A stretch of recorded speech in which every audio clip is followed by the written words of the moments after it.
우리 기도하심으로 피우다 시작하겠습니다. 하나님 감사합니다. 오늘도 주의 말씀 앞에 우리를 불러주시고 주님께 나아올 수 있도록 인도하시니 감사합니다. 오늘도 우리 인생에 수많은 문제가 있습니다. 그리고 우리는 답을 갈망합니다. 주님, 그 모든 인생의 답이 오직 하나님께 있음을 기억하게 하시고, 혹은 답이 있다고 착각하는 그 모든 착각에서부터 벗어나 나에게 오직 답이 없음을, 오직 그 모든 답을 갖고 계신 하나님께 나아가 간절히 간구하고 주의 말씀을 간절히 사모하는 것, 주님, 이것이 우리 인생의 모든 해답이 그곳에 있음을 우리가 고백하고 그곳에서 답을 찾는 이 아침이 되게 하여 주시옵소서. 감사합니다. 예수님의 이름으로 기도드립니다. 아멘. 네, 오늘 저희가 함께 살펴볼 말씀은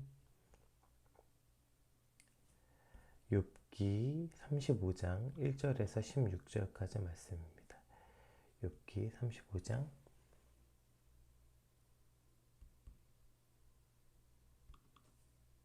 1절에서 16절까지 말씀 우리 함께 살펴보겠습니다. 엘리후가 말을 이어 이르되 그대는 이것을 합당하게 여기느냐? 그대는 그대의 의가 하나님께로부터 왔다는 말이냐? 그대는 그것이 내게 무슨 소용이 있으며 범죄하지 않는 것이 내게 무슨 유익이 있겠느냐고 묻지만은 내가 그대와 및 그대와 함께 있는 그대의 친구들에게 대답하리라. 그대는 하늘을 우러러보라. 그대보다 높이 뜬 구름을 바라보라. 그대가 범죄한들 하나님께 무슨 영향이 있겠으며 그대의 악행이 가득한들 하나님께 무슨 상관이 있겠으며 그대가 의로운들 하나님께 무엇을 드리겠으며 그가 그대의 손에서 무엇을 받으시겠느냐. 그대의 악은 그대와 같은 사람에게나 있는 것이요 그대의 공의는 어떤 인생에게도 있느니라. 사람은 학대가 많음으로 부르짖으며 군주들의 힘에 눌려 소리치나 나를 지으신 하나님은 어디 계시냐 하며 밤에 노래를 주시는 자가 어디 계시냐 말하는 자가 없구나. 땅의 짐승들보다 우리를 더욱 가르치시고 하늘의 새들보다 우리를 더욱 지혜롭게 하시는 이가 어디 계시냐고 말하는 이도 없구나. 그들이 악인의 교만으로 말미암아 거기에서 부르짖으나 대답하는 자가 없음은 헛된 것은 하나님이 결코 듣지 아니하시며 전능자가 돌아보지 아니하심이라. 하물며 말하기를 하나님은 배울 수 없고 일에 판단하심은 그 앞에 있으니 나는 그를 기다릴 뿐이라 말하는 그대일까 보냐. 그러나 지금은 그가 진노하심으로 벌을 주지 아니하셨고 악행을 끝까지 살피지 아니하셨으므로 욥이 헛되이 입을 열어 지식 없는 말을 많이 하는구나. 아멘. 네, 오늘 본문은 이제 엘리후의 3차 변론이 시작됩니다. 우리가 그 말을 하다 보면 그 처음 말하다가 뒤로 가면 갈수록 자기 말에 더 확신을 얻어서 자기 논리에 자기가 취해서 더 뭔가 확고하고 확신을 가지고 말하는 때를 보는 것처럼 마치 오늘 엘리후의 이 3차 변론은 그런 것 같아요. 말을 하면 할수록 자신의 말에 점점 어떤 확신이 차고 그 더 확고한 논리를 가지고 말하는 것을 볼 수 있는 것 같습니다. 우리 1절, 2절 한번 같이 볼까요? 엘리후가 말을 이어 이르되 그대는 이것을 합당하게 여기느냐? 그대는 그대의 의가 하나님께로부터 왔다는 말이냐? 네, 이렇게 말하고 있는데요. 네, 이게 지금 오늘 이 프로그램이 업데이트 되면서 지금 여러 가지가 바뀌어서 자꾸 중간에 설정이 풀려서 화면 전환이 조금 매끄럽지 못한 점 양해 부탁드리겠습니다. 이 2절에 그대는 이것을 합당하게 여기느냐? 그대는 그대의 의가 하나님께로부터 왔다는 말이냐? 이렇게 번역되어 있는데 보통 개역 한글과 개역 개정은 거의 같은 번역에 요즘 많이 쓰지 않는 단어들만 바꿨는데 이 2절은 개역 한글과 개역 개정이 완전 다른 해석입니다. 개역 한글에서 이게 뭐라고 해석되어 있냐면 내가 이것을 합리하게 여기느냐? 네 생각에 내가 하나님보다 의롭다 하여 이렇게 해석했어요. 예, 그대의 의가 하나님께로부터 왔냐? 라는 말과 네 생각에는 네가 하나님보다 의롭냐? 이렇게 완전 좀 다른 해석이죠. 이게 이제 멜이라는 이 단어 때문에 그런데요. 이게 이제 하나님을 뜻하는 단어 엘과 비교를 나타내는 이 민 혹은 뭐 요 단어가 합쳐져서 하나님보다 의롭다 이렇게 이 두 가지를 전치사를 합쳐진 단어로 볼 때 하나님보다 의롭다라고 해석한 거 이것을 한 단어로 주님 앞으로라는 또 이거 한 단어로 붙이면 주님 앞으로라는 뜻이 되는데 이제 우리가 이제 이걸 70인역이라고 말하는 헬라어 성경에서 이것을 주님 앞으로 번역한 거예요. 그래서 이 70인역에 따라서 번역한 성경들은 나는 하나님 앞에서 의롭다고 너는 말하는가? 라고 이러한 뉘앙스로 이제 번역한 번역본들이 있어요. 그러니까 개역개정 후자를 따른 거고 개역 한글은 전자를 따라서 해석한 거죠.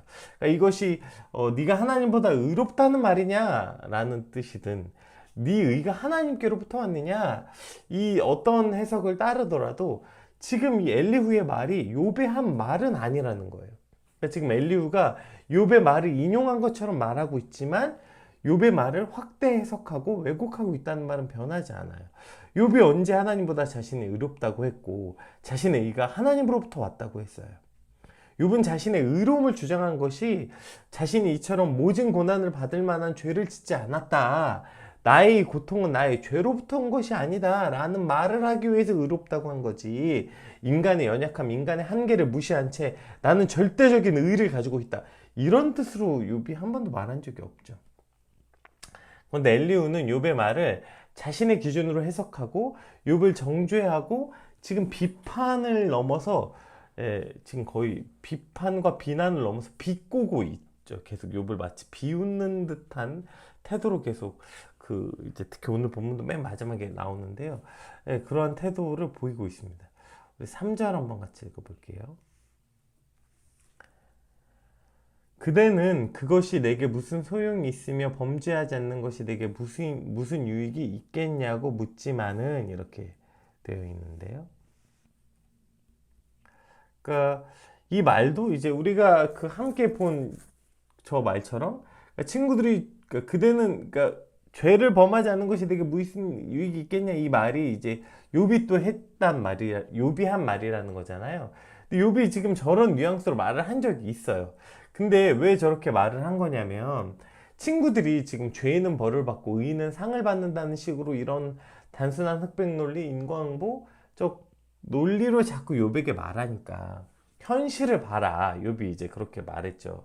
의인도 고난에 처하고 악인도 잘 사는 거 우리가 진짜 세고 세게 보지 않았냐. 이러한 뉘앙스로서 의인이나 악이나 똑같은 대접을 받고 혹은 의인이 더 힘들게 살기도 한다는 게 현실이다. 이것을 말하고 이것에 대한 의문에서 비롯된 거지. 지금 하나님의 공의를 부정하거나 하나님의 의를 행하는 것이 무익하다고 생각해서 한 말은 아니었잖아요. 우리가 함께 다 살펴보지 않았습니까? 그래서 내가 뭐 의를 행한다는 범죄하는 게 무슨 유익이 있냐라고 말한 거죠. 그러니까 엘리후는 지금 2절 3절 모두 욥이 한 말을 가지고 와서 욥의 한 말이 네가 이런 말을 했잖아. 그걸 그래서 이제 욥이 한 말을 가지고 왔는데 근데 그것이 이렇게 왜곡되는 이유는 욥이 한 말을 지금 말하고 싶은 게 아니라 욥이 한 말을 가지고 와서 그것을 비난하고 비판하기 위해서 가져온 거예요. 그러니까 그것을 자의적으로 해석하고 왜곡해서 말하는 거죠. 그러니까 이 목적 자체가 내가 네 말을 잘 들었어. 너 그렇게 말했지. 이걸 사실 확인 차원이 아니라 상대방이 한 말을 차용해서 그것으로 상대방을 비난하기 위해서. 그래서 상대방이 한 말을 가지고 온 거죠. 그래서 그 말의 진위, 그 말이 무슨 뜻인지는 별로 중요하지 않아요. 내가 할 말의 근거로 가져온 것 뿐입니다. 내가 이제부터 널 비난하려고 하는데 그 말을 너 왜 앞뒤가 달라? 이 말 혹은 너 그렇게 말했지? 그거 되게 바보 같은 소리야. 이런 비난을 하기 위해서 상대가 한 말을 지금 가지고 왔기 때문에 지금 왜곡이 일어날 수밖에 없는 거죠. 그 말의 진위는 별로 중요하지 않기 때문이죠. 그냥 내가 이제부터 할 말에 대한 근거로 쓰기 위해서 가져온 것 뿐이니까요. 4절 한번 같이 읽어볼게요. 내가 그대와 함께 있는 그대의 친구들에게 대답하리라. 네, 이렇게 말하고 있습니다. 네. 자, 지금 이런 논쟁을 지금 1, 2, 3차에 거쳐서 지금 굉장히 길게 욥과 욥의 친구들이 논쟁을 했잖아요. 그렇게 서로 논쟁을 하면서도 너넨 서로 답을 못 찾았지? 그렇게 서로 했지만 그 합의점을 못 찾았지? 자, 이제 내가 답을 해줄게. 잘 들어봐. 이렇게 말하는 거죠. 어떻게 보면 자신의 부모님보다 나이가 훨씬 많은 분들 앞에서 여러분 인생의 답을 못 찾았죠. 이 내가 답을 줄게요. 이런 식으로 말하는 게 참 예의 없고 교만한 모습이기도 한데 뭐 그건 그렇다 칩시다. 우리가 앞에 얘기했듯이 그 뭐 꼭 나이에 따라서 지혜가 있는 건 아니니까. 또 당시에 뭐 예의에 관해서는 우리나라 전통보다 이때가 훨씬 더 했지만 어쨌든 뭐 그런 걸 다 뛰어넘어서 더 지금 여기에서 이러한 태도의 가장 큰 문제는 뭐예요? 지금 마치 자신이 하나님을 대신해서 답을 주고 있다는 듯이 말하고 있기 때문이에요. 자, 이제 내가 답할게. 이제 내가 그대와 그대 친구들. 자, 여러분 그렇게 얘기했죠? 서로 앞에서. 그러니까 결국 그러니까 답을 못 찾은 거야. 자, 이제부터 내가 답을 해줄게요. 라고 마치 자신이 정답을 가진 사람처럼 말하고 있다는 것입니다. 여러분 어떻게 인생의 수많은 난제들 앞에 사람이 답을 줄 게 있을 수 있겠습니까? 오늘도 우리가 우리 인생에 얼마나 수많은 난제들을 겪냐고요. 야, 이게 과연 답이 있나? 이게 정말 이게 답인가? 우리는 하루 앞에서도 하루를 살아내면서도 수많은 이 질문 앞에 직면하게 돼요. 인생의 난제들. 이걸 과연 풀 수 있나 싶은 문제들이에요. 아무리 같은 아픔을 겪었고 먼저 그 일을 겪었다 한들 답을 줄 수 있겠습니까? 인생의 선배라고 한다 한들 답을 줄 게 있겠어요? 뭐 예를 들어 봅시다. 자식을 잃은 고통 가운데 있는 사람을 우리가 만난다고 칩시다. 그 사람에게 가서 우리가 무슨 답을 줄 수 있겠어요? 자, 오케이. 그러면 그 전에 똑같이 자식을 잃은 고통을 먼저 겪은 사람이 있다 칩시다. 그러면 그 사람은 지금 자식을 잃은 그 사람에게 와서 답을 줄 수 있어요? 답을 어떻게 줘요? 자신도 답이 없는데. 자신도 여전히 그 상처와 아픔을 벗어날 수 없는데 어떻게 그 사람에게 야, 내가 먼저 자식 잃어봤잖아. 내가 답을 줄게. 이렇게 답을 줄 수 있는 사람이 어디 있겠어요? 다만 먼저 그 아픔을 겪어봤으니까 누구보다 그 아픔을 잘 이해할 수 있으니까 그저 그 아픔의 자리에 함께 앉아서 그 고통의 자리에 함께 앉아서 함께 울어주고 함께 기도해 줄 수 있을 뿐이지 어떻게 내가 답을 줄게 야 내가 먼저 겪어봤거든 내가 답을 줄게 라고 말할 수 있겠어요. 지금 엘리후는 답을 주고 싶은 거예요. 자신이 말하고자 하는 것을 답으로 줘야 하니까 욥의 문제를 자신의 생각대로 왜곡하고 지금 편집하고 있는 거죠. 그래서 자신이 이제 자신의 하고자 하는 말에 맞추어야 하니까요. 결국 답을 주고자 하기 때문에 왜곡이 일어나는 거예요. 우리는 누구에게도 답을 줄 수 없습니다. 심지어 부모라 할지라도 자기 자식의 인생에 답을 줄 수는 없는 거예요. 답은 오직 하나님께만 있기 때문입니다. 여태 엘리후 본인이 하나님의 주권에 대해서 그렇게 열변을 토해놓고 어떻게 답을 자신이 주겠다고 하는 것입니까? 이것이 인간의 어리석음 아닙니까? 답이 없으면서 마치 자신은 답을 아는 것처럼 착각하고 살고 있는 거. 본인도 본인 인생에 답이 없으면서 마치 다른 사람의 인생에 답을 갖고 있는 것처럼 착각하고 있다는 것이죠. 우리는 수많은 문제 앞에 우리도 사실 답이 없어요. 그래서 다만 함께 아파하고 함께 고민하는 길에 서 있는 것 뿐이지. 그래서 그와 함께 그 옆에 앉아서 고통의 자리에 앉아서 같이 울어줄 뿐이지. 어떻게 그에게 감히 답을 줄 수 있다고 말할 수 있겠습니까? 답은 오직 하나님의 말씀 안에만 있는 것입니다. 그래서 오늘도 우리가 이 아침에 하나님의 말씀을 묵상하는 자리로 나아오는 것 아닙니까? 요즘에 제가 참 많이 아픔을 겪는 제 주변에 이 한 달 사이에 참 그 아픔 겪는 많은 사람들이 물론 늘 많은 사람들은 늘 아픔을 겪지만 그 중에서 특별한 고통 있잖아요. 특별한 아픔을 겪는 사람들을 한 달 사이에 많이 만나게 되는 것 같아요. 그리고 와서 이제 이런저런 조언을 구합니다. 목사님 이때 어떻게 할까요? 뭐 형 이때는 어떻게 하는 게 좋겠어요? 그럼 이제 제가 이런 게 좋지 않을까 저런 게 좋지 않을까? 물론 뭐 그것에 대해서 최선을 다해서 말해줍니다. 왜냐면 그래도 나는 모르지 하나님께 물어봐. 이것은 이제 그 말은 내가 너와 함께 아파해 주겠다는 뜻이 아니니까요.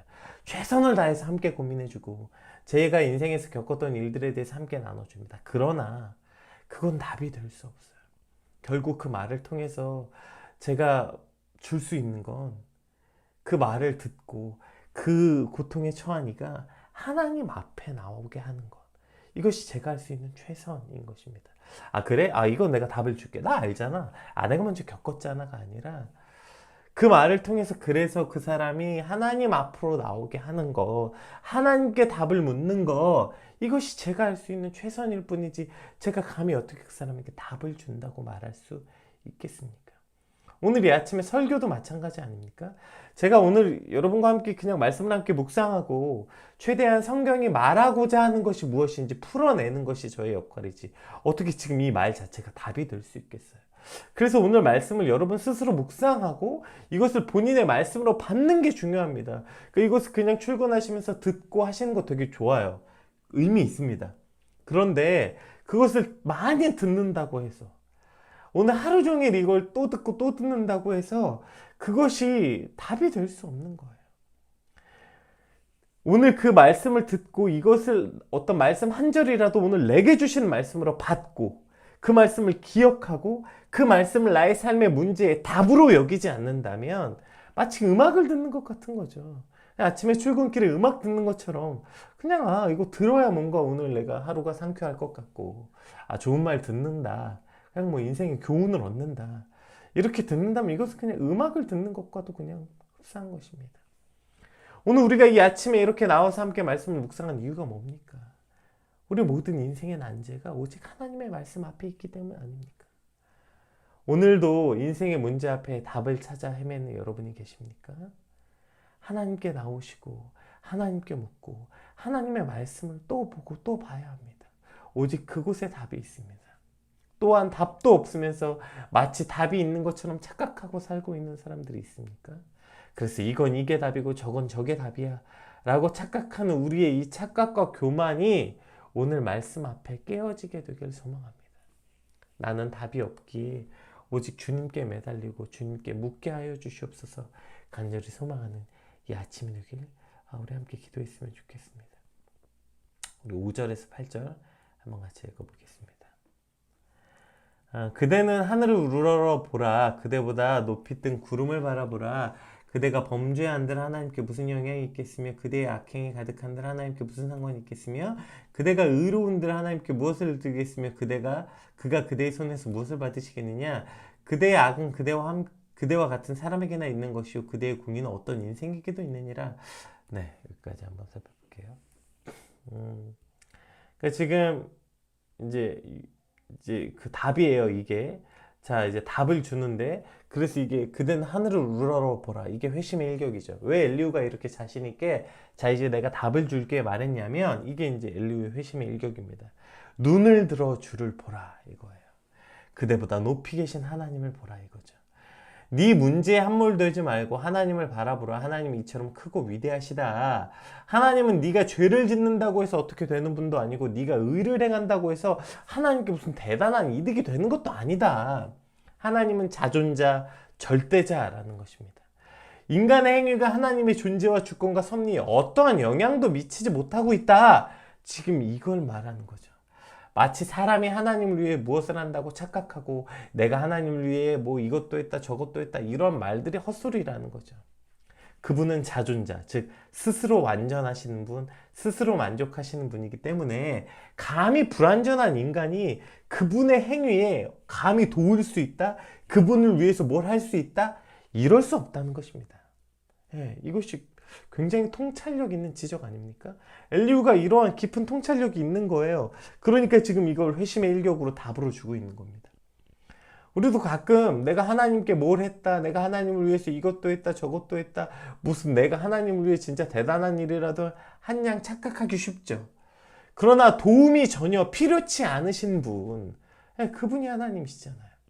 하나님은 나의 도움이 전혀 필요하신 분이 아니에요. 다만 그러한 분이 나의 도움이 전혀 필요하지 않으신 분이 그저 나를 위해서 나와 함께 그 일을 이루길 원하신다는 것 자체가 얼마나 감격스럽고 감사하고 나 같은 자를 하나님께서 같이 뭔가 하길 원하신다는 게 그냥 나에게 영광이고 나에게 기쁨이고 감사할 뿐이지 내가 뭐 주를 위해 평생 살았는데 내가 주를 위해 뭘 했고 이게 착각이라는 거예요. 우린 본질적으로 주를 위할 수 없는 존재라는 것입니다. 이것이 엘리후의 오늘 답이에요. 확실히 이런 면에서 새 친구들보다 훨씬 더 깊은 통찰을 가지고 있죠. 그리고 굉장히 깊은 교훈을 가지고 있는 말입니다. 자, 이것 때문에 이러한 깊은 통찰이 있었기 때문에 엘리후가 지금 자신 있게, 자, 내가 이제 답을 줄게. 회심의 일격. 이거였던 거예요. 네, 굉장히 아까도 살펴봤듯이 굉장히 통찰력 있고, 네, 어떤 네, 깊은 통찰에 관한 말씀 맞습니다. 문제는 욥이 지금 이걸 몰라서 이러는 겁니까? 엘리후의 이 자신 있는 한방, 내가 답을 줄게. 이걸 욥이 몰라서, 욥에겐 지금 이러한 믿음이 없어서, 욥은 지금 이러한 하나님을 몰라서 이렇게 말하고 있다는 것이 아니라는 것입니다. 엘리후는 지금 나 여기까지 생각한 사람이야. 나 이런 깊은 통찰과 이런 깊은 생각이 있는 사람이야. 지금 자기가 하고 싶은 말을 하기 위해서 상황에 안 맞는 말을, 욥에게 어울리지 않는 조언을 하고 있다는 게 문제인 것이죠. 이것이 지금 엘리후가 주고 있는 답이라는 거예요. 그 답 자체만 떼어놓고 본다면 그 답은 굉장히 통찰력 있고 정말 깊은 말씀을 묵상할 수 있게 해주는 말이지만, 그것은 사실 답은 아니라는 겁니다. 욥의 상황에게 맞지 않기 때문이죠. 욥의 상황과는 지금 아무리 그 말이 깊은 통찰력 있는 말씀의 해석일지라도 욥의 상황과는 지금 전혀 어울리지 않는 조언인 것이죠. 우리 9절에서 16절까지도 한번 그냥 말씀 끝까지 한번 살펴보겠습니다.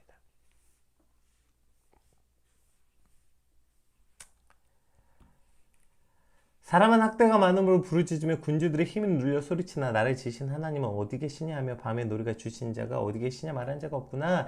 땅의 짐승들보다 우리를 더욱더 가르치시고 하늘의 새들보다 우리를 더욱더 지혜롭게 하시는 이가 어디 계시냐고 말한 이도 없구나. 그들이 악인의 교만음으로 말미암아 거기서 부르짖으나 대답하는 자가 없음은 헛된 것은 하나님이 결코 듣지 아니하시며 전능자가 돌보지 아니하심이라. 하물며 말하기를 하나님은 배울 수 없고 이를 판단하시면 그 앞에 있으니 나는 그를 기다릴 뿐이라 말하는 그대일까 보냐.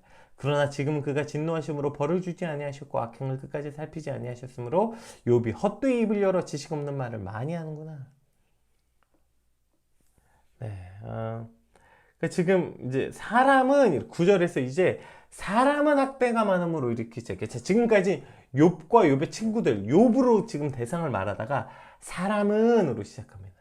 그러니까 지금 9절부터는 그러니까 욥뿐 아니라 보편적 사람의 성향의 기초에서 말하고 있는 거예요. 그러니까 우리가 보통 대화할 때도 이런 기법 많이 쓰잖아요. 야, 너 이런 문제 있어. 너 이렇게 말하다가, 혹은 이렇게 말하기가 좀 불편하면, 야, 보통 사람들이 그렇잖아. 우리가 보통 이런 문제를 갖고 있잖아. 야, 사람이라면 이렇게 생각하잖아. 라고 말하면서 너도 거기 속해. 너도 그 사람 중에 속해. 라고 이제 돌려서 말하기 위해서 쓰거나, 혹은 야, 보통 사람들은 그래. 근데 넌 왜 거기에 속하지 않니? 보통 사람들이 이렇잖아. 넌 왜 그래? 이런 식의 표현들로 우리도 대화할 때 보통 많이 쓰는 기법이잖아요. 보편적 사람의 성향에 근거한 대화 방법. 그러니까 지금 자신의 논지를 펼치기 위해서 보편적 사람의 근거한 이야기를 지금 이제 하고 있는 거예요. 보편적으로 사람들이 이러잖아. 자신이 억압당하고 고통받을 땐 구원을 부르짖지만 하나님께로 돌아가지 않는 인간의 악하고 어리석은 본성을 지금 말하고 있는 거. 보통 사람들이 그렇잖아. 힘들고 학대를 받을 때 부르짖지만 그러나 하나님께 돌아가지 않는다. 결국 고통을 벗어나기 위해서 그 위기 때만 반짝 하나님께 기도하고 엎드리지만 본질적으로 하나님을 찾고 하나님께 나아가지 않는다. 이것이 인간의 어리석은 본성이다. 사람들이 그러하다. 그리고 너도 그렇다. 지금 이 말 하는 거야. 너도 그래. 너도 그래서 하나님이 응답하시지 않는 거야. 너도 그래서 하나님이 지금, 왜냐면 이제 지가 필요할 때만 하나님께 부르짖었다가 이제 그랬다가 또 필요 없고 또 그렇게 고통 속에서 하나님께 부르짖으면 그때는 하나님이 대답하지 않으시는 거야. 왜? 너가 진정으로 하나님을 찾지 않았거든. 그래서 네 기도에도 하나님 지금 응답하지 않는 거야 라고 지금 보편적 사람들의 문제에, 보편적 인간의 악함, 보편적 인간의 간사함에 대해서 지금 말하면서 욥의 답을 주고 있는 것이죠. 문제는 뭡니까? 욥이 처한 고난은 보편적 상황이 아니라는 거. 우리가 욥기를 읽을 때 계속 기억해야 됩니다. 욥기 왜 시작했어요? 욥은 어떤 의인이었냐면 하나님이 사탄 앞에 인류를 대표해서 자랑할 대표적 의인이었다고요. 그러니까 욥이 완전한 의인이었다, 죄가 하나도 없었다, 이런 의미가 아니라 욥은 하나님이 지으신 창조물 사람들 중에서 야, 네가 세계를 두루 다녀봤냐? 온 세상을 두루 다녀봤냐? 그 중에서 욥은 이런 자다. 하나님이 거의 인류를 대표한 의인으로서 욥을 지금 댔다고요. 그러한 욥이 당하고 있는 고난이라고. 보편적 인류가 아니에요. 욥은 그 인류 중에 하나님의 의인으로 대표로 뽑은 특별한 사람이기 때문에 특별한 고난을 받고 있는 거예요. 그런데 지금 이런 보편적 인간의 논리로서 욥의 고난을 이해할 수 없고, 이런 보편적 논리로서 욥의 고난을 말할 수 없어요. 여기에도 인간의 교만이 들어있는 거죠. 지금 엘리후가 왜 자꾸 이렇게 말해요? 답을 주려고 하기 때문 아닙니까? 우리가 어떤 사람에게 답을 주려고 할 때 그 사람의 고통이, 야, 다 나도 겪어봤고, 야, 사람 살면서 그 정도 다 아픈 거 아니냐? 야, 다 그 정도 고통은 견디는 거 아니냐? 정말 그 사람이 당신이 겪은 그 아픔일지, 정말 인류가 겪고 있는 보편적 고통일 거라는 그 확신을 왜 하는 걸까요? 우리가 그에게 답을 주려고 하기 때문이죠. 정말 그 사람이 모든 인류가 겪어보지 않은 고통일 수도 있잖아요. 그 사람이 그 겪고 있는 고통의 원인이 모든 인류가 겪고 있는 인간의 간사함 때문이 아닐 수도 있잖아요. 근데 우린 너무 확언하고 단언하고 그걸 그냥 보편, 그 사람이 개인이 겪고 있는 특별한 고통을 인간의 보편성 안에 그냥 녹여서 그냥 말해버리고자 하는, 그래서 답을 찾고자 하고 답을 주고자 하는 우리의 성급한 어리석음이 있는 것입니다. 오늘 엘리후도 그러한 어리석음이 있는 것이죠. 욥의 고난을 그렇게 성급하게 답을 내리려고 보편적인 것 안에 그냥 넣어버린다는 것입니다. 제일 안타까운 거 뭡니까? 우리 15, 16절 한 번만 더 읽어볼까요? 이게 참 제일 안타까운 것 같아요. 엘리후의 말이 자꾸 이런 식으로 간다는 게 참 안타깝습니다. 그러나 지금은 그가 진노하심으로 벌을 주지 아니하셨고 악행을 끝까지 살피지 아니하셨으므로 욥이 헛되이 입을 열어 지식 없는 말을 많이 하는구나. 쉽게 말하면 뭐예요? 너 하나님이 지금 봐주고 있는데 너 덜 맞아서 그래.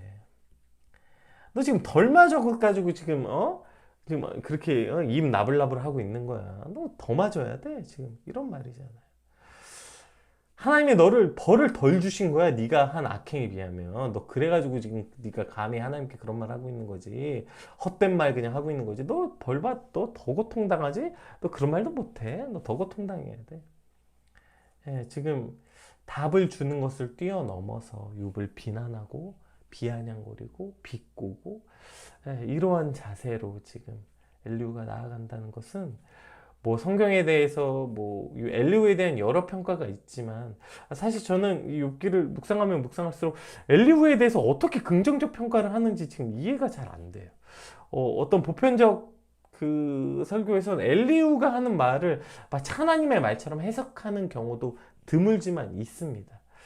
근데 전통적으로 많은 주석들, 제가 살펴본 많은 주석들 또 많은 책들에서는 왜 엘리후를 근데 이렇게 그 엘리후의 말을 분명히, 제가 예전 해석 방법에서는 엘리후의 말을 하나님의 말씀처럼 해석한 경우도 있었는데, 왜 엘리후가 새 친구와 별반 다르지 않은 것처럼 제가 읽은 주석들에서는 왜 엘리후를 그렇게 저평가한 건 아닐까? 이런 의문을 가지고 제가 이 욥기를 계속 살펴봤는데, 이런 것들 때문인 것 같아요. 조금도 다르지 않구나. 엘리후가 정말 하나님을 대변하려면 이런 태도는 절대로 가질 수 없는 것이죠.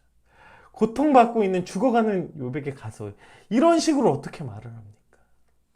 넌 벌 주지 아니하셨고 네 악행을 끝까지 하나님 때리지 않아가지고 너 헛되이 입을 많이 열고 있다. 지식 없는 말을 저렇게나 떠들고 있다. 이런 말을 어떻게 할 수 있겠어요? 오늘 지금 엘리후가 욥에게 주고 있는 3차 변론, 자신이 말하면서 더 확신을 가졌어요. 어떻게 해요? 자, 이제 내가 답을 주마. 근데 그 답이 얼마나 헛된 것인지 오늘 우리가 본문을 통해서 살펴보지 않았습니까? 우리 말씀 붙잡고 한번 같이 기도합시다. 여러분, 인생의 모든 문제의 답은 오직 하나님께만 있습니다. 착각하지 말아야 돼요. 내가 아무리 대단한 통찰력 깊은 생각을 했다 한들 그것이 답이 될 수는 없는 것입니다. 그건 그냥 나의 생각일 뿐이죠. 누구도 내가 막 받은 경험이 답이 될 수 있습니까? 아니요. 내가 먼저 겪었다 해도 그건 답이 아니라 그저 그와 같은 자리에 내려앉아, 그 옆자리에 앉아 고통을 이해하고 고통을 함께 울어주고 같이 고민해주는 동반자의 역할이지 답을 주는 자가 아닙니다. 답은 오직 하나님께 있습니다. 오늘 답이 없어 고통받는 모든 이들, 혹은 답이 있다 착각하는 모든 이들, 모두 오늘 하나님의 말씀 앞에 넣어 엎드려 하나님께 묻고 하나님께 답을 듣는 오늘의 아침이 되시길 주님의 이름으로 축복합니다. 오늘 하나님의 말씀 붙잡게 하여 주시옵소서. 말씀 듣게 하여 주시옵소서. 우리 같이 주신 말씀 놓고 간절히 함께 기도하겠습니다. 기도합시다.